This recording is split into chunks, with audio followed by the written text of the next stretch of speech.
예, 우리 마태복음 23장 16절로 19절까지 다 같이 한번 합독을 해보겠습니다.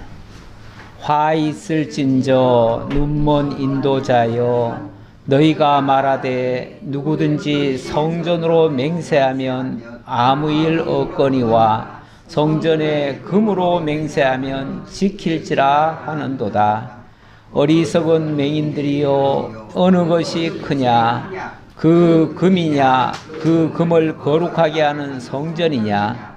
너희가 또 이르되 누구든지 제단으로 맹세하면 아무 일 없거니와 그 위에 있는 예물로 맹세하면 지킬지라 하는도다. 맹인들이여, 어느 것이 크냐? 그 제물이냐? 그 예물을 거룩하게 하는 제단이냐? 예. 맹인들이여, 어느 것이 크냐? 어느 것이 크냐? 예, 비교를 하면서 성전이 크냐, 성전의 금으로 맹세한 것이 크냐, 또 예물이 크냐, 예물 제단, 예물을 드리겠다고 하는 그 제단으로 맹세한 것이 더 크냐, 예, 어느 것이 더 크냐. 이 굉장히 중요한 이야기입니다. 일종의 가치관을 지금 이야기하는 거죠. 뭐가 진짜 가치 있는 거냐, 뭘 추구하는 거냐, 뭘 바라는 거냐, 그 핵심을 빗나가서 엉뚱한 것을 추구하는 경우가 많습니다. 우리 기독교도 그 본래의 하나님의 그 뜻을 알지 못한 채 그 가지 같은 것을 붙잡고 그렇게 신앙생활하는 사람들도 많습니다. 기독교의 본질에서 벗어난 거죠. 본질에서 벗어난 걸 뭐라고 그러냐면 타락했다 그래요. 타락했다. 떨어졌다. 타락했다. 그 본질에서 빗나간 거예요. 그러면은 하나님 보실 때는 그거는 불합격이에요. 불합격이에요. 그래서 우리가 끊임없이 말씀을 통해서 근본 하나님의 의도, 하나님의 뜻, 여기에 우리의 마음이 빗나가면 안 돼요. 거기서 마음이 떠나면 안 돼요. 하나님이 진짜 원하는 게 뭐냐? 진짜 하나님이 하신 말씀의 의도가 뭐냐? 하나님의 계획이 뭐고 하나님의 목적이 어디 있고, 이걸 우리가 늘 살펴야 되는 거죠. 말씀을 보는 이유는 그거지.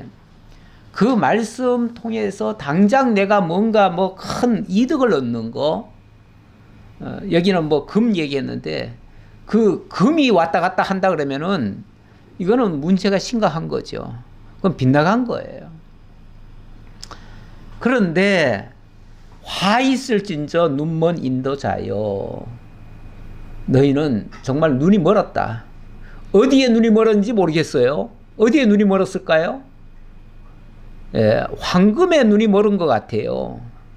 황금에 눈이 멀어버리니까 본질을 못 보는 거예요. 진짜를 못 보니까 엉뚱한 걸 추구하는 거예요. 기독교 신앙이 빗나가고 타락하는 이유는 엉뚱한 데 관심을 가졌기 때문에 그렇다고 볼 수 있는 거예요. 그래서 어느 것이 크냐, 어느 것이 진짜 백이냐, 무엇이 진짜 중요한 거냐, 여기에 우리 관심을 가져야 된다. 만약에 엉뚱한 데다 관심을 가지기 시작하면 화 있을진저. 지금 화에 대해서 계속 이야기를 하고 있습니다. 예, 지난주에는 좀 심각하게 말씀하셨지요. 예, 일단 바리새인들, 서기관들, 헤롯 땅, 뭐 거기 사두개인들, 이런 사람들이 전부 다 지도자들 아닙니까? 소위 말해서 지도자들. 이스라엘의 리더들이에요. 이스라엘을 이끌고 가는 자들이에요. 그들에 대해서 예수님이 아주 혹독하게 그들을 책망을 하십니다. 그것도 마치 저주를 선언하듯이 화 있을진저 화 있을진저 이렇게 얘기를 하면서, 그러면서 너희들이 지도자들이라고 자꾸 얘기하는데 엄밀한 의미에서는 너희는 지도자도 못 돼.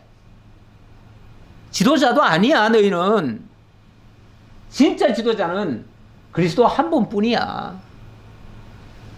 왜냐하면 지도자라면은 참 진리를 증거하고 올바른 길로 인도를 해야 진짜 지도자라고 할 수 있는데, 어찌 보면 지도자라고 하면서도 전부 다 사리사욕이나 추구하고 자기 명예나 영광이나 취하려고 하고, 그러면은 지도급에 올라 앉아가지고 결국 자기 사익을 추구하는 자들 아닙니까? 그런 자들이 무슨 지도자냐는 거죠. 너희는 오히려 그리스도를 온전한 지도자로 보시고 그분의 말씀을 따라서 너희는 다 형제처럼, 그런데 물론 앞세워 놨으니까 지도자라고 말은 하지만, 그래서 나중에 보면요, 지도자라는 개념보다는 인도자라는 표현을 해요. 오늘 말씀에는 인도자요 이렇게 얘기했죠. 눈먼 인도자요. 인도자란 말은 지도자와는 달라요. 지도자는 위에서 모든 것을 다 지휘하는 자 아닙니까? 근데 인도자는 지휘자가 있고요, 진짜의 지도자가 있고 그 지도자에게로 이끄는 자예요. 그야말로 이끌어주는 자예요. 너희는 모든 형제 가운데서 그 형제들이 잘못된 길로 간다면 그들을 참 지도자에게로 인도하는 자들이야.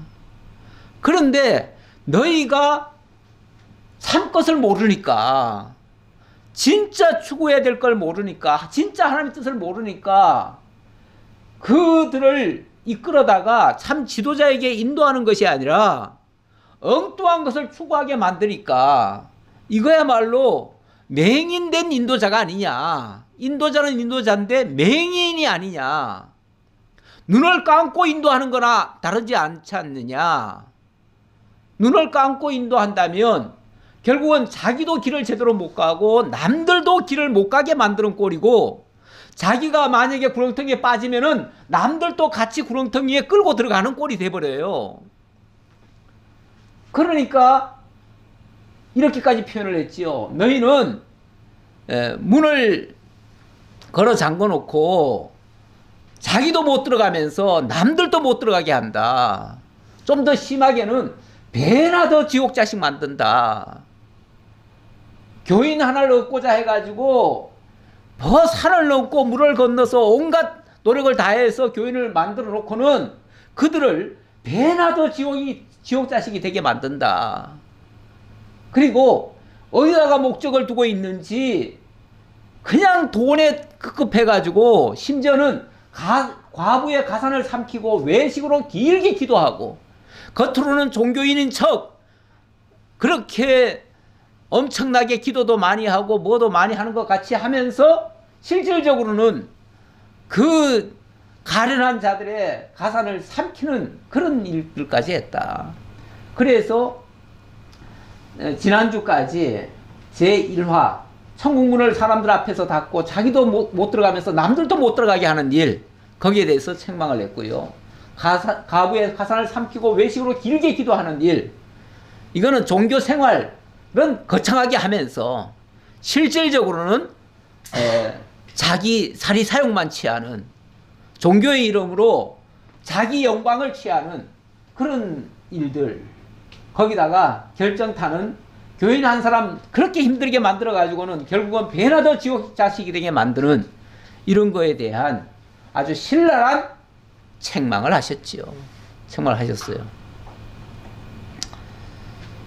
예, 오늘 오후에도 뭐 비슷한 얘기가 혹시 또 나올지 모르겠는데, 이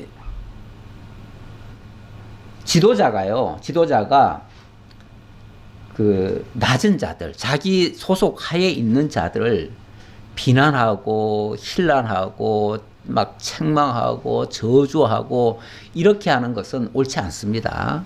판단하고 이렇게 하는 거는. 그런데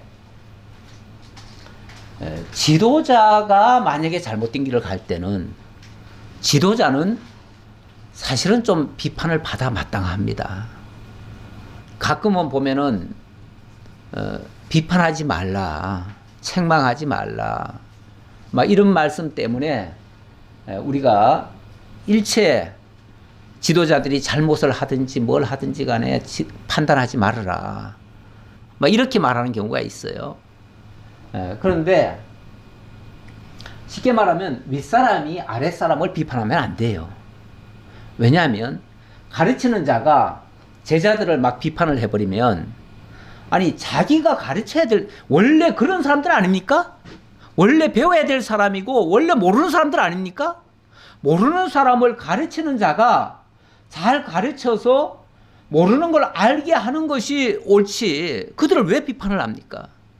그 비판하면 안 돼요. 만약에 비판을 한다 그러면 자기가 잘못 가르쳤다는 증거가 돼버려요. 그러면 자기 얼굴에 자기가 침 뱉는 꼴이 돼요. 그러니까 지도자가 자기 소속 아래에 있는 자들을 비판해서는 안 된다 그 말이에요. 그런데 만약에 어떤 사람을 지도자로 모시려고 한다 그러면은 그 사람이 우리를 잘 가르치는지 못 가르치는지는 판단해야 될 거 아니에요. 요즘 이제 선거철 아닙니까? 선거철 되면은 어쨌든 나라의 지도자들을 뽑는 선거입니다.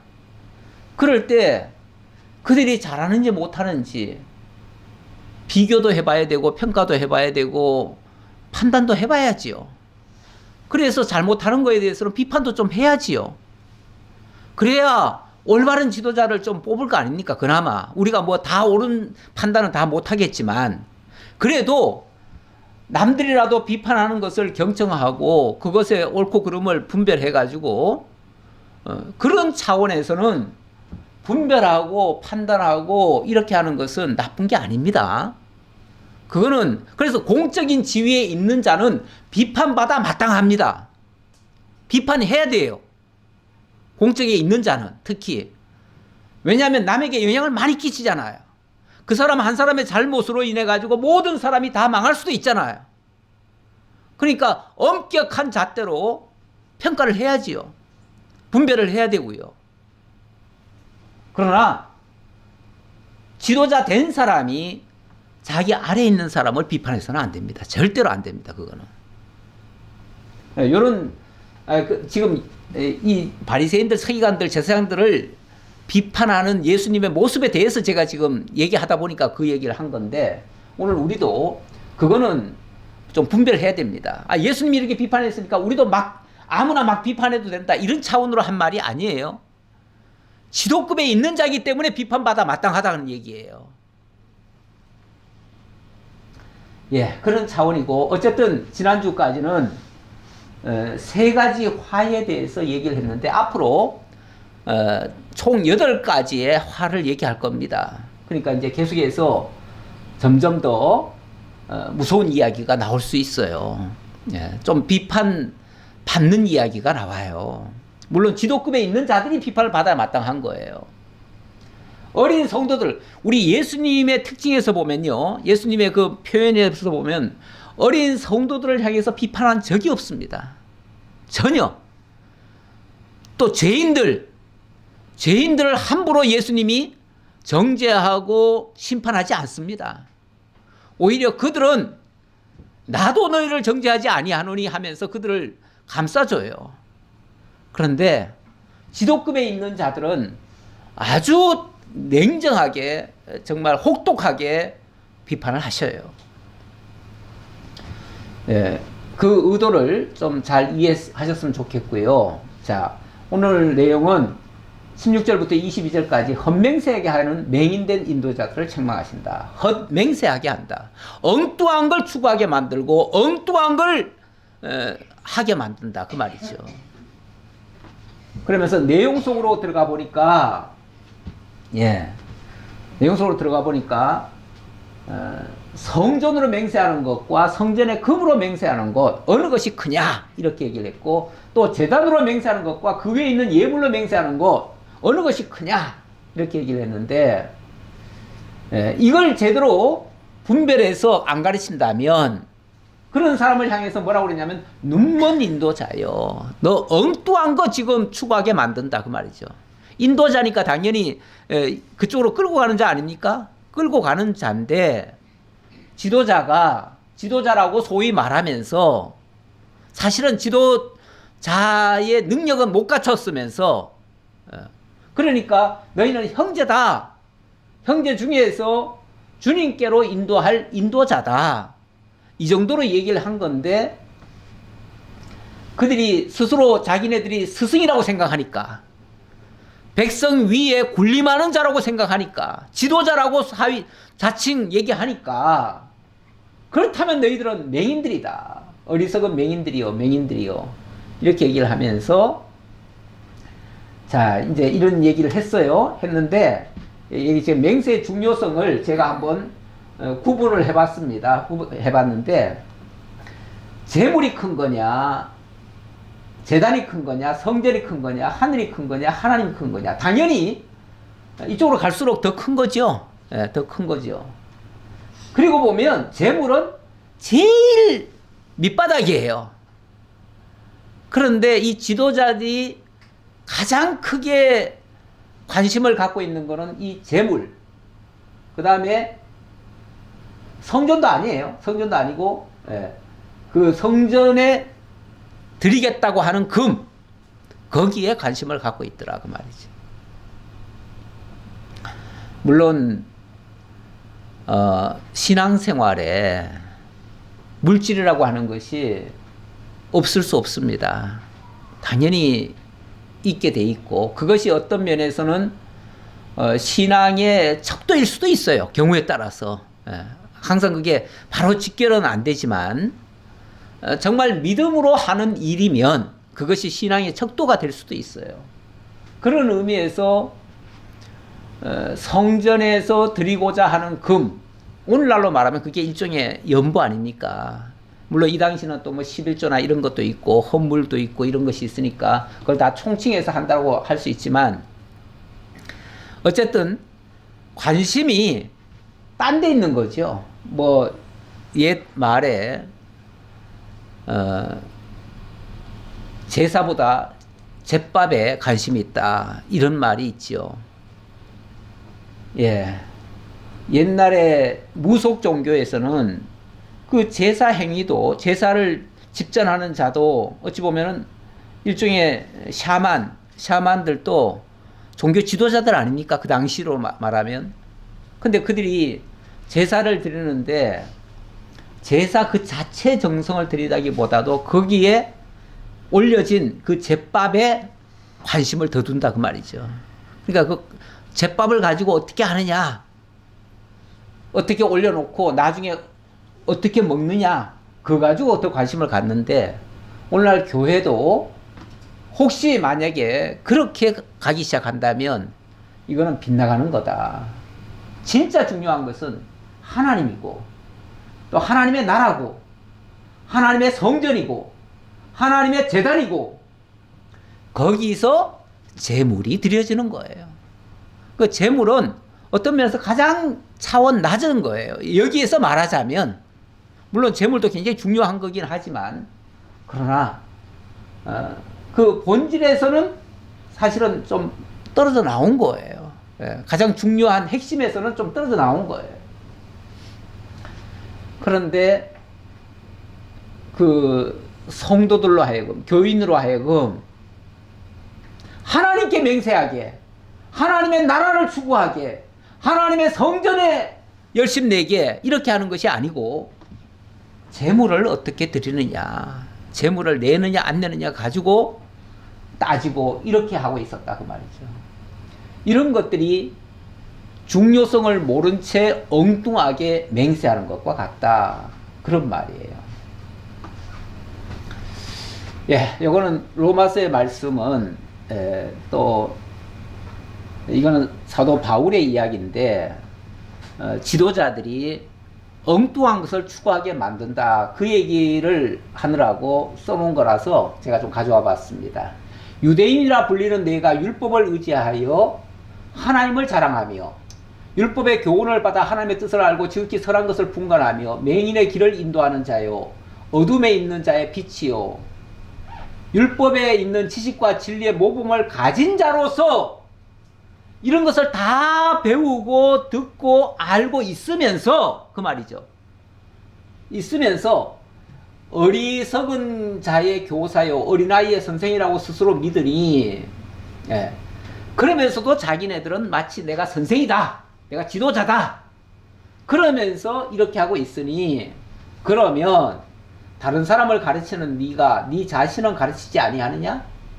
도둑질하지 말라 선포하는 네가 도둑질하느냐? 간음하지 말라 하는 말하는 네가 간음하느냐? 우상을 가증히 여기는 네가 신전 물건을 도둑질하느냐? 그러니까 엉뚱한 데 관심을 가지니까 다른 것을 추구한다 그 얘기예요. 예. 율법을 자랑하는 네가 결과적으로는 율법을 범함으로 하나님을 욕되게 한 일이다. 그게 하나님 이용해가지고 결국은 자기의 사리 사욕을 취하는 쪽으로 사용했다. 그렇게 되어진다면 기록된 바와 같이 하나님의 이름이 너희 때문에 이방인 중에서 모독을 받는도다. 하나님께 안 드려서 모독을 받는 게 아니고요. 하나님의 의도를 잘못 가르쳐주고 결국 하나님 이용해서 자기들 사리 사욕을 취하니까 그게 하나님의 이름을 모독하는 거다. 그런 얘기죠. 뭐 비슷한 의미 같아서 제가 가져와 봤습니다. 어쨌든 이런 헛된 지도자가 있는데 이런 지도자는 뭐 지도자라고 말을 빼죠. 헛된 인도자, 눈먼 인도자, 엉뚱한 것을 추구하게 만드는 인도자라면 그러면은 하나님 앞에 화를 받을 수도 있다. 언젠가 뭐 그런 분이 계시더라고요. 11조를 강조하면서 이건 이제 다른 데서 제가 들은 얘기예요. 다른 목회자 입에서 들은 얘기인데 그 목사님은 연말이면은 11조를 정해놓고 안 낸 사람들 수금하러 다닌대요. 왜 약속해놓고 하나님 앞에 안 드리냐? 안 드리면 하나님 앞에 도둑질을 한 것이고 그렇게 되어지면 그건 복을 못 받게 하는 거다. 나는 여러분들 다 복 받게 해드려야 되는데 복을 못 받기 때문에 내가 복 받게 해드리려고 다 거두는 거다. 이렇게 얘기를 하더라고요. 언뜻 들으면은 뭐 그럴 수도 있을지 모르겠다. 왜냐하면 11조를 강조하는 쪽에서 봤을 때는 그럴 수도 있겠다 싶은데 예, 지금 어디다 관심을 둔 겁니까? 결국은 성전의 금으로 맹세한 것을 철저히 지키라고 한 거죠. 그런 얘기나 똑같아요. 진짜 하나님 앞에 바로 서는 것에 잘못됐을 때 그거를 바로 세우려고 애를 쓰는 게 아니고 그 물질 가지고 그렇게 하는 것은 좀 주객이 전도된 겁니다. 진짜 중요한 것이 무엇인가를 놓친 행위가 되는 거죠. 자, 20절 보겠습니다. 그러므로 제단으로 맹세하는 자는 제단과 그 위에 있는 모든 것으로 맹세하며 또 성전으로 맹세하는 자는 성전과 그 안에 계시니로 맹세하며 위의 것으로 맹세했으면 그 안의 것은 자동으로 포함되는 거다. 이런 의미죠. 예. 그러니까 진짜 표대가 적이면은 그 표대를 정확히 알려줘야지 그 중간에 있는 가지들 가지고 요거 보고 가라 요거 보고 가라 이렇게 말하면 안 된다 그 말이죠. 더 중요한 것을 알려줘야 된다. 또 성전으로 맹세하는 자는 성전과 그 안에 계시니로 맹세하며 또 하늘로 맹세하는 자는 하나님의 보좌와 그 위에 앉으신 이로 맹세함이니라. 예. 진짜 중요한 것은 하나님께로 가까이 가게 하는 것이다 그 얘기예요. 맹세한다는 말이 또 맹세 얘기가 나왔으니까 맹세 얘기 잠깐만 하고 넘어갈게요. 옛사람에게 말한 바 헛맹세를 하지 말고 내 맹세한 것을 주께 지키라 했던 것을 너희가 들었으나 나는 너희에게 이르노니 도무지 맹세하지 말지니 하늘로도 말라. 이거는 우리가 그 맹세하고 지킬 수 있는 그런 능력자들이 못 된다 그 얘기예요. 그러니까 너희가 할 거는 너희는 너희 머리털 하나도 너희들 마음대로 못 하지 않느냐. 그러니 오직 너희 말은 옳다 옳다 아니라 아니라 하라. 이에서 지나는 것은 자칫하면 악으로부터 날 수 있고 그것은 죄를 짓게 만들 수도 있으니 함부로 맹세하지 말라. 우리가 함부로 내가 뭔가를 다 할 수 있는 양 큰 소리 치는 거 굉장히 위험합니다. 특히 우리 신앙인들은 정말 하나님의 은혜에 의지하고 하나님이 붙들어 주시면은 할 수 있습니다. 그래서 그리스도 예수 안에서는 모든 것이 가능하지만 내 힘으로는 어렵습니다. 그거를 솔직히 고백하고 그래서 하나님을 의지해야지요. 하지 말라는 얘기가 아니에요.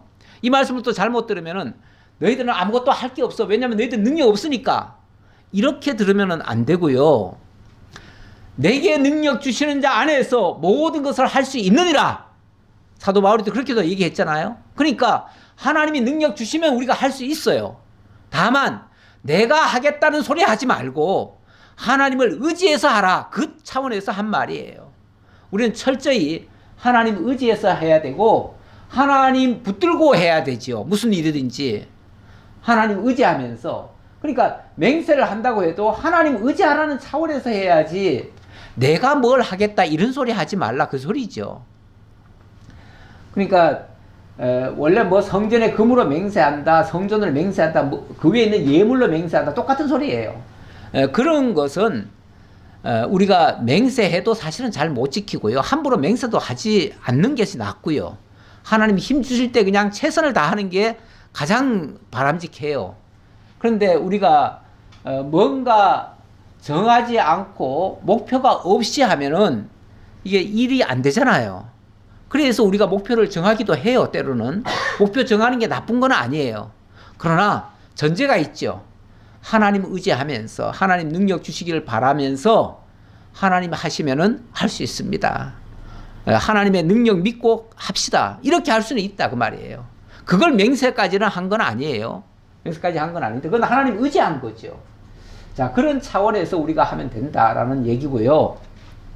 자, 23절로 24절 여기는 의인신을 버린 외식적 11조에 대해서 책망을 하십니다. 제가 여기 본문에는 의인신이라는 말은 없는데 먼저 이 개역 성경에 보면 거기서는 의와 인과 신을 버렸다 이런 표현이 나와요. 그래서 제가 그 말을 그냥 이렇게 압축해 놓은 말이라서 한문식 표현을 해놔서 근데 오늘 우리 성경에는 뭐라고 되어 있냐면 한번 읽고 넘어가죠. 화 있을진저 외식하는 서기관들과 바리새인들이여 너희가 박하와 해양과 근처의 11조는 들이되 율법에 더 중한 바 정의와 긍휼과 믿음은 버렸도다. 여기 정의와 긍휼과 믿음 요건 버렸다. 너희가 버렸다. 그러나 이것도 행하고 저것도 버리지 말아야 할지니라.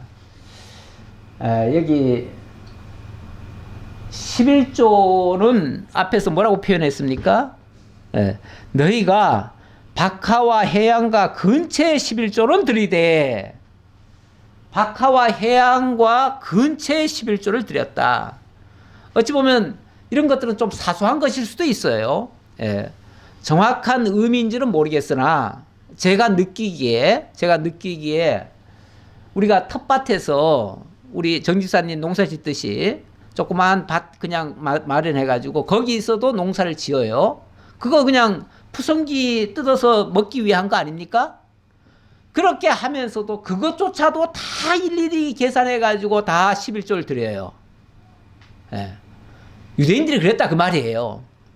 그러면서 그들은 뭐라고 생각했냐면 우리는 11조를 드렸습니다. 완벽하게 드렸습니다. 온전한 11조를 드렸습니다. 이렇게 얘기를 했다 그 말이에요. 그 바리새인의 기도 속에 보면 그런 거 나오잖아요.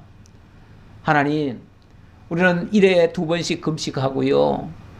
또 11조를 하나님 앞에 다 드렸나이다. 우리는 저 세리와 죄인들과 달리 이렇게 또 얘기하죠. 세리와 죄인들은 맨날 뭐하고 띄어먹고 그냥 엉터리로 하는데 우리는 철저히 다 지켰나이다. 그들은 자기들이 11조를 잘 드렸다고 생각했어요. 11조는 아주 뭐 신앙의 가장 기준인 것처럼 이렇게 큰 소리 치면서 11조를 드렸는데 심지어 박하와 해안과 근처의 11조까지 다 드렸는데 그러나 정작 뭘 버렸어요? 정의와 긍휼과 믿음은 버렸어요. 그러면 11조의 핵심이 뭔데요? 11조의 중심 사상이 뭔데요? 11조의 중심이 정의고 긍휼이고 믿음이에요. 그것을 압축해 놓은 게 쉽게 말하면 11조예요. 그런데 압축해 놓은 것이 이 정의와 긍휼과 믿음인데 정의와 긍휼과 믿음이 빠진 11조를 드렸다 그 말이에요. 그러면 결과적으로는 알맹이가 다 빠졌다는 얘기잖아요. 알맹이 빠진 껍데기만 드렸다는 얘기잖아요. 그러면 그게 11조를 드린 건가요? 그게 온전한 11조인가요? 온전한 11조가 아니라 돈 11조지요. 돈 11조.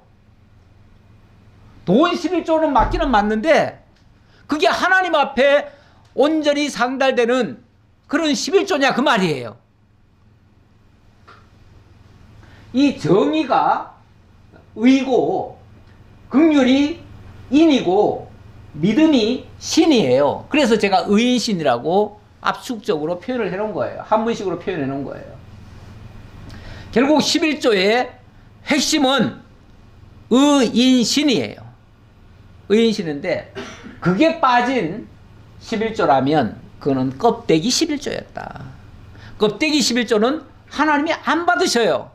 안 받으시니까 결과적으로는 하나님께 안 드린 거나 똑같아요. 분명히 백성들은 드렸는데 하나님은 안 받으셨어요. 그러면 그거는 온전한 11조가 아니죠. 형식적 11조였고 껍데기 11조였죠. 그러면은 그 의인신이 뭐냐를 좀 정리를 좀 다시 해봐야겠는데요. 의라고 하는 것은 너희들의 의가 아니잖아요. 너희들의 의가 아니고 하나님의 의예요. 하나님의 의는 하나님이 온전히 이루어 주심으로 만들어 주신 의예요. 그게 하나님이 온전히 성취해 주신 거예요. 그리고 긍휼이라고 하는 것은 하나님의 영원한 사랑이에요. 하나님이 자기 백성을 만세전부터 사랑하셨대요. 거기서부터 출발한 게 인이에요. 그리고 믿음이라고 하는 것은 이것도 사실은 우리의 믿음이라기보다는 하나님이 신실한 그 언약을 주신 거예요. 거기에 대한 믿음이에요. 하나님의 언약에 대한 믿음이라 그 말이죠. 그러면 결과적으로는 이 의인신이라고 하는 것은 하나님으로 말미암아 우리에게 공급되는 것, 그것을 우리가 하나님 앞에 고백하는 것.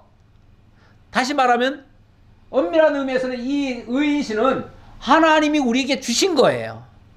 주신 것에서 우리가 물질을 통해 그것을 표현한 거죠. 그러니까 하나님께로부터 받은 것을 하나님께 드리는데 온전히 드리느냐? 사실은 온전히 드리지는 못해요. 하나님께로부터 10가지를 받았어요. 그 중에 하나를 드리는 셈이에요. 그렇죠? 그래서 11조예요. 11조. 10 중에 하나를, 분명히 받은 것은 10인데 10 중에 하나를 내가 드리면서 거기에는 이것이 하나님의 의고 하나님의 인이고 하나님의 신입니다. 이걸 제가 고백합니다 라고 하나님께 드린 거예요. 그러면 하나님은 그 고백을 받으시고 내가 다 받았다 이렇게 인정해 주시는 거예요. 그 대표적인 사례가 그 창세기 14장에 보면 그 살렘왕 멜기세덱이 등장을 해가지고 하시는 말씀이 있습니다. 그 얘기 잠깐 소개하고 넘어갈게요. 살렘왕 멜기세덱이 떡과 포도주를 가지고 나왔으니 그는 지극히 높으신 하나님의 제사장이었더라. 이 사람의 신분이 사실은 누군지 잘 몰랐는데 아브라함도 사실은 처음에 잘 몰랐어요. 그런데 이 사람이 떡과 포도주를 가지고 나왔으면서 자기는 하나님의 제사장으로 왔다는 거예요. 그러면서 그가 아브라함에게 축복을 하면서 뭐라고 얘기를 하냐면 일단 복을 빌어주죠. 천재 주제이신 하나님이요, 아브라함이 복을 주옵소서 해놓고 너의 대적을 내 손에 붙이신 지극히 높으신 하나님을 찬송할지로다 하며 아브라함이 그 얻은 것에서 10분의 1을 멜기세덱에게 주었더라. 이게 이제 최초의 11조를 낸 사례입니다. 사례인데 이거 이렇게 하게 된 동기가 뭐냐면 아브라함이 조카 롯을 잃고 나서 그 5대 연합국이 와가지고 소돔성을 치고 조카 롯을 잡아갔어요. 그냥 아브라함이 뭐 조카 롯이 잡혀갔다는 소식을 듣고 너무 놀래가지고 이것저것 계산할 것도 없이 그냥 거기 가신 318명을 데리고 뒤쫓아간 거예요. 갔는데 보니까 그러니까 그들을 꼭 이겼다고 간 게 아니에요. 그냥 뒤쫓아갔어요. 가서 보니까 어떻게 해가지고 그들을 물리치고 그 조카 롯을 다 데려왔어요. 심지어 소돔성 사람들까지 다 데려왔어요. 그랬더니 소돔성 왕이 와가지고는 아브라함을 막 극찬을 합니다. 와, 당신 대단하다고. 어떻게 이렇게 우리 민족 이렇게 다 잃어버린 우리 민족을 다 구원해 줬냐고. 너무 고맙다고.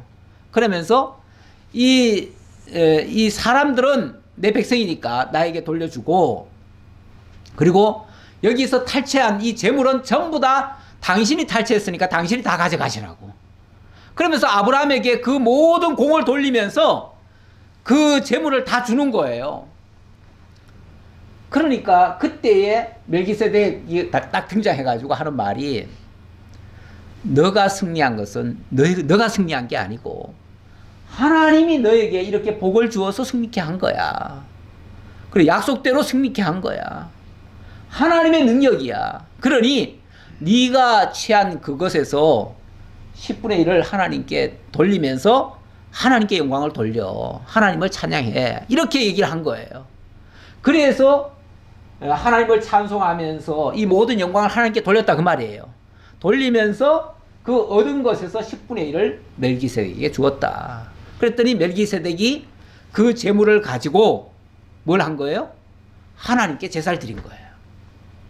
멜기세덱은 제사장이었던 거예요. 그래서 아브라함에게 재물을 받아가지고 하나님께 드린 거예요. 그 제사장 역할을 한 거죠. 예. 그런데 이런 아주 중요한 역할이 있어요. 이거 있는데 일단 요거 봅시다. 예, 요거 좀 봅시다. 일단 11조가 뭔가를 한번 정리를 좀 해봐야겠어요. 정의를 좀 내려봐야겠는데, 일단 11조라는 말 자체는요, 11조라는 말 자체는 세금조자가 아닙니다. 세금조자가 아니고 가지조자예요. 요 조자가 이게 가지예요, 가지. 예. 여기 나무 목이 있죠? 예. 그러니까 나무 가지를 얘기하는 거예요. 한 나무가 있고 그 나무에 가지를 얘기한 거예요. 이게 이제 이걸 또 다른 말로는 법조자도 될 수 있어요. 그래서 법에 보면은 제 몇 조, 몇 항 이렇게 나오죠? 그때의 그 조자예요.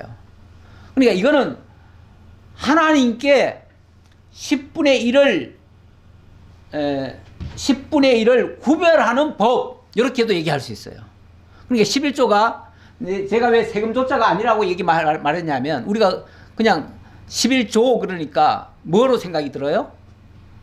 하나님께로부터 받은 것에서 10분의 1을 하나님께 드리는 일종의 세금 같은 생각을 한다 그 말이에요. 우리가 보통 사회에서 우리가 소득을 얻잖아요. 이익을 얻잖아요. 그러면 이익의 10분의 1을 뭐 합니까? 내야 돼요. 내게 돼 있어요. 그건 자동으로 나가요. 우리가 물건 하나 사면 그 이득금의 10분의 1은 이득금의 10분의 1인가요? 물건값의 10분의 1인가요? 물건값의 10분의 1은 엄청난 세금입니다. 물건값의 10분의 1을 내야 돼요. 부가가치세. 이건 자동으로 내게 돼 있어요. 자동으로. 그런 세금이 아니다 그 말이에요. 그런 세금조차가 아니다. 그게 아니고 10 중에 하나를 고르는 법. 이 법이에요. 그러면 10 중에 하나를 왜 고르느냐? 성경에 보면 10 중에 하나를 고르라고 돼 있어요. 그 목적은 좀 이따 얘기하고요. 일단 10이라고 하는 거는 이거는 만수이기도 하고요. 이건 많다는 의미도 되지만 모든 것을 가리키는 말이에요. 모든 것을 열이라는 표현으로 해요. 우리가 열방 그럽니다. 열방. 열방 그러면은 10개의 지역만 얘기할까요? 아니에요. 온 세계의 모든 나라를 다 통칭해서 열방이라고 그래요. 그렇죠? 열국. 세계 모든 나라를 열국이라고 그래요. 그러면 이거는 열이라고 하는 것은 모든 것을 얘기하는 거예요. 그리고 일이라고 하는 것은 이건 하나죠. 하나인데 개수 하나가 아니라 모든 것 중에 대표다 그 말이에요. 대표. 그래서 유일한 하나. 유일한 하나. 이건 대표라고 써놔야 되겠습니다. 대표. 대표성을 갖는 거예요. 네. 그래서 결과적으로 말하면 열 중에 하나를 드린다고 하는 것은 바꿔 말하면 하나가 드려짐으로 그 많은 것을 다 대표하는 거예요. 예. 근데 이 세상이 아담의 타락 이후 이 세상 모든 것이 다 어떻게 됐죠? 부정하게 돼버렸어요. 부정하게 됐어요. 부정하게 됐는데 우리 하나님의 뜻이 뭐냐면 이 부정하게 된 것을 거룩하게 하시려는 거예요. 더럽혀진 인간을 거룩한 사람으로 만들어가지고 하나님의 사람으로 바꾸어 주시려는 거예요. 그런 의도가 있어요. 그럼 그렇게 하려면은 한 재물이 필요해요. 예, 한 재물이. 많은 재물이 필요한 게 아니에요. 예, 온 세상이 다 타락했는데 그 타락한 것을 바꾸는데 많은 재물, 그만한 재물을 똑같이 배상을 하는 게 아니고 하나의 재물을 드려짐으로 말미암아 나머지를 다 거룩하게 하려는 목적이 있는 거예요. 그런데 이렇게 하려면 그러면 그 하나의 가치가 그 모든 것보다 더 나아야겠죠. 그래야 그 하나만 드려도 그 모든 것을 다 거룩하게 할 수가 있을 거 아니에요. 그러니까 온전한 재물도 그냥 재물이 아니라 아주 온전한 재물, 완전한 재물, 정말 흠과 티가 없는 재물, 이런 것 하나, 많은 것도 필요 없어요. 하나, 그 하나가 온전히 드려지기만 하면 그러면은 나머지 모든 것이 거룩하게 되어질 수가 있는 거예요. 이렇게 하기 위한 의도로서 이런 목적을 가지고서 11조의 이런 제도를 하나님 만드신 거예요. 이건 법이에요. 법. 이런 법을 만드셨다고 말이에요. 11조 법을 만들었어요. 그래서 아까 말라기를 다시 보면 말라기에 보면 이런 표현이 있어요. 사람이 어찌 하나님의 것을 도둑질하겠느냐. 그러나 너희는 말하기를 도둑질하고도 말하기를 우리가 어떻게 주의 것을 도둑질하였나이까 하는도다. 이는 곧 11조와 봉헌물이라. 우리가 언제 도둑질했습니까? 그랬더니 너희가 11조 도둑질했어. 이렇게 얘기하셨다고 말이에요. 하나님이. 그러면서 만군의 여호와가 이르노라. 너희의 온전한 11조를 창고에 들여 나의 집에 양식 있게 하고 그것으로 나를 시험하여 내가 하늘 문을 열고 너희에게 복을 쌓을 곳이 없도록 붙지 아니하나 보라. 이렇게 11조에 대한 이야기를 하셨어요. 이 말씀 때문에 11조를 온전히 못 드려서 쉽게 말하면은 그러면 이제 온전한 11조를 못 드려서 결국은 이들이 저주를 받았구나 라고 생각이 쉬워요. 근데 그러면 온전한 11조라 그러면은 뭐가 온전한 11조입니까? 어떻게 드리면 온전한 11조가 됩니까? 10개 중에서 1개를 정확하게 계산을 해가지고 전자계산기로 두들겨가지고 계산해서 그렇게 드리면 온전한 11조가 됩니까? 사람이 아무리 계산을 해도요, 대충은 맞지만, 대충 10개 중에 하나는 될 수 있겠지만, 아주 정확하게, 온전하다는 말은요, 사실은 더해도 안 되고 덜 해도 안 돼요. 그렇게 정확하게 맞출 수 있습니까? 근데 또, 사람들이 그러더라고요. 더하는 건 괜찮다고. 그래서 445입에서 더하는 건 괜찮다고. 그렇게 얘기하는데, 그러니까 덜하면 안 된다. 덜하면 도둑질이다. 그런데 그런 차원이 아니고요. 우리는 사람은요, 아무리 제대로 하려고 해도 제대로 할 수가 없어요. 어떨 때는 잊어먹고도 못할 수 있고요. 그냥 넘어갈 수도 있어요. 그렇기 때문에 온전한 11조는 죽었다 깨라도 안 돼요. 안 되는데 온전한 11조를 할 수 있는 방법이 있습니다. 어떻게 하면 되냐면 요 그림대로 하면 됩니다. 요 그림. 제가 그림을 하나 그렸는데, 자, 일단은 온 백성들 보고 11조를 하라고 했죠? 그러면 11조를 백성들이 할 거 아니겠어요? 그렇죠? 하는데, 사실은 백성들 보고 11조 하라고 그러지만은, 그 중에 꼭 안 하는 사람 몇 사람 있습니다. 그렇죠? 안 하는 사람 있어요. 근데 사실 온전한 11조는 아니겠지만, 그래도 어쨌든 11조를 해요. 근데 백성들이 드리는 11조를 레위인들이 또 받습니다. 일단 레위인들이 받아요. 그럼 레위인들도 11조를 드립니다. 받은 것에서. 드리면 누구한테 드리냐면 제사장에게 드려요. 그러면 제사장들도, 제사장은 여럿이잖아요. 제사장들이 받은 11조를 또 대제사장에게 드립니다. 근데 대제사장은 한 사람이에요. 여럿이 아니에요. 근데 대제사장이 한 재물을 가지고, 대제사장도 이제 예를 들어서 10사람의 제사장한테 받았다고 치면 10 중에서 한 개의 재물을 취할 거 아니에요. 그래서 한 개의 재물을 구별해 가지고 그걸 하나님 앞에 드린다 그 말이에요. 그러면 하나님이 받으시는 재물은 백성들이 드리는 이 재물 전체를 받는 겁니까? 아니면 한 재물을 받는 겁니까? 한 재물을 받는 거죠. 그러면은 하나님이 받으시는 재물은 한 재물이에요. 여러 재물이 아니에요.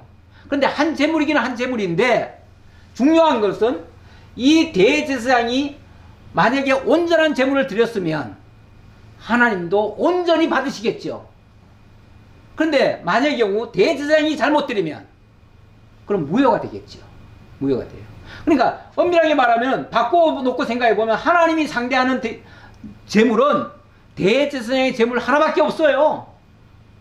백성들은 설령 여기서 띄어먹었어도 하나님이 보실 때는 대제사장 재물을 보시지 여기 재물 보는 게 아니에요. 그러면 제대로 하나님 앞에 드려지려면 대제사장의 온전한 재물이 돼야 돼요. 많은 재물이 필요한 게 아니에요. 오직 한 재물. 그러면 대제사장이 온전히 구별을 잘 해가지고 진짜 온전한 재물을 하나님 앞에 드리기만 한다면, 이건 가정입니다. 드리기만 한다면 하나님은 그걸로 만족하셔요. 만족하시고 뭘 해요? 이 밑에 있는 모든 자들, 설령 부정하고 좀 잘못 드렸어도 뭘 해요? 다 거룩하게 하셔요. 그러니까 진짜 중요한 것은 대제사장에게 온전한 재물이 필요한 거예요. 근데 그 대제사장이 바로 누구십니까? 히브리서에 보니까, 히브리서 10장에 보면요, 하나님은 많은 재물을 원하지 아니하시고 오직 한 재물을 원하셨는데, 그게 또 짐승의 재물이 원하는 게 아니라 바로 나를 원하셨다. 그래가지고 내가 한 몸, 오직 한 몸, 한 재물, 한 몸, 이 한 몸을 하나님 앞에 온전한 재물로 드린다. 이런 표현이 나와요. 그래서 하나님은 자기 하나를 받으심으로써 모든 백성들로부터 모든 재물을, 11조 재물을 받는 걸로 이렇게 하는데, 그 한 재물이 결국은 예수 그리스도 십자가가 되는 거예요. 예수 그리스도 십자가상에서 하나님의 그 신실한 언약이 이루어지고 하나님의 온전한 성취가 이루어지고 하나님의 영원한 사랑이 거기서 드러난 거예요. 결국 이 십자가가, 그리스도의 십자가가 온전한 구약의 온전한 11조에 대한 언약이었던 거예요. 그 언약의 성취가 예수 그리스도 온전한 11조로 드려진 거예요. 그래서 이제 그리스도 예수 안에 있는 자들은 이 하나님의 의를 받고 하나님의 사랑을 받고 하나님을 믿음으로 하나님 나라에 참여하게 되는 거예요. 이렇게 되어진다는 이야기예요. 예.